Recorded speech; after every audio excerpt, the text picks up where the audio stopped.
నల్లధనం తీసుకొచ్చి 15 లక్షలు ప్రతి ఒక్కరికి ఇస్తామన్నారు, ఇవ్వలేదు. నెంబర్ 2, సంవత్సరానికి 2 కోట్ల ఉద్యోగం, 10 సంవత్సరాల్లో 20 కోట్ల ఉద్యోగాలు అన్నారు. 20 కోట్లు కాదు కదా, 20 కోట్ల ఉద్యోగాలు పోయాయి, ఉన్నాయి.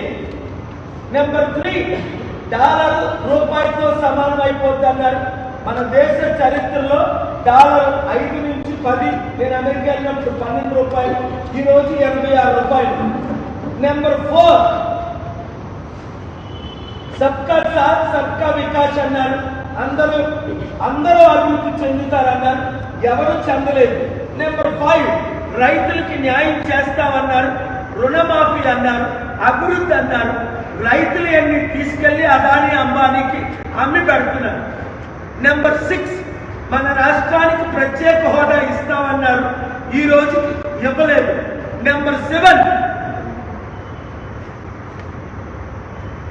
దేశ విదేశాలు మన భారతీయుల్ని బ్రహ్మరథం పెడతారు వీసాలు లేకుండా అన్నారు.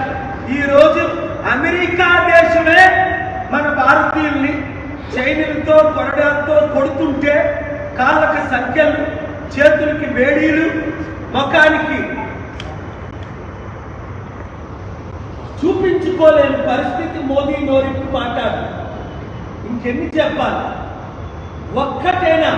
ఏం చేశాడు? 370 రద్దు చేశాడు, శాంతిగా ఉన్న దేశాన్ని.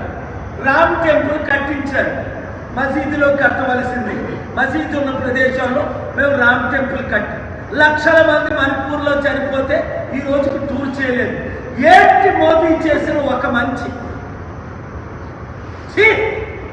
జగన్మోహన్ రెడ్డి అడుగుతున్నా, సరెండర్ అవ్వద్దు.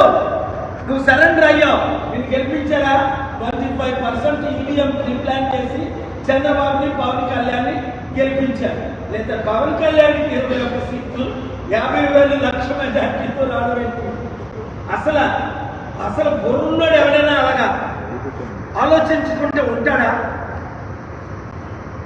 బీజేపీ 0.8% ఉన్న రాజమండ్రిలో పురంధేశ్వరి గెలవడం ఏంటి?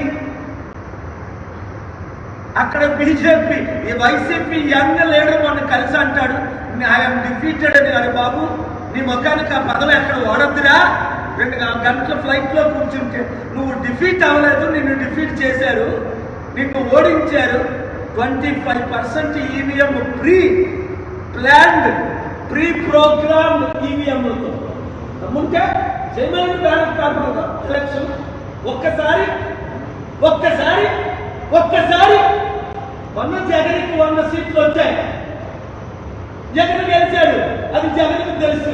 పారిపోయాడు బెంగళూరు, డిప్రెస్ అయిపోయి దాక్కున్నాడు.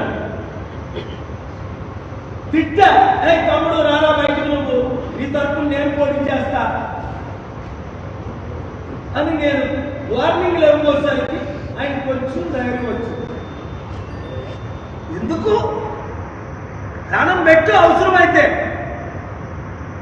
నాతో కలు రా, కలిసి పోరాడదాం. ఎంతమంది పవన్ కళ్యాణ్, ఎంతమంది చంద్రబాబు నాయుడు అడ్డుకోగలరు మనల్ని? నువ్వు సోనియా గాంధీనే ఎదిరించావు, మర్చిపోవద్దు. నువ్వు వచ్చినా రాష్ట్రం బాగుపడదు. జగన్ ఎందుకు?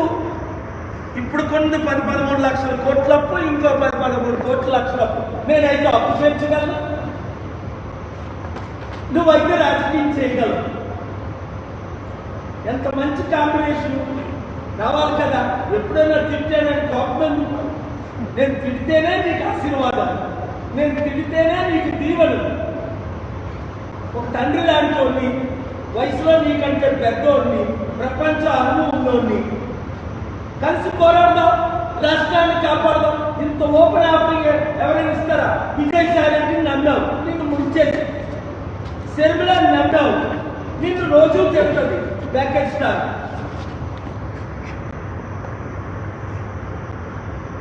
రా, కలిసి పోరాడదు. ఎందుకంటే ఈ పవన్ కళ్యాణ్ గారు మాట్లాడుతూ వాడు సనాతన ధర్మం అంట.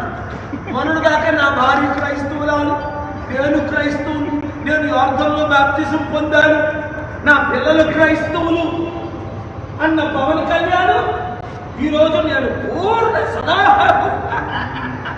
పిచ్చోళ్ళ ఎగిరిపోతున్నాడు సనాతన ధర్మం. ఒరే సనాతన ధర్మోడు క్రిస్టియన్ పెళ్లి చేసుకుంటాడా? సనాతన ధర్మోడు మూర్ఖులు భార్యలు పెళ్లి చేసుకుంటాడా? సనాతన ధర్మోడు బాప్తిజం తీసుకుంటాడా? సనాతన ధర్మవాడు నా క్రిస్టియన్స్, నా పిల్లలు క్రిస్టియన్స్ అంటాడా?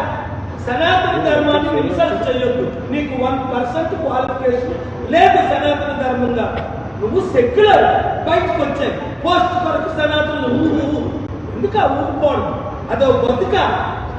నీకు మూవీలు లేకపోతే నేను హాలీవుడ్లో ఇప్పిస్తా. స్టీవెన్ స్పీల్బర్గ్కో ఇంతమంది ఉన్నారు హాలీవుడ్లో.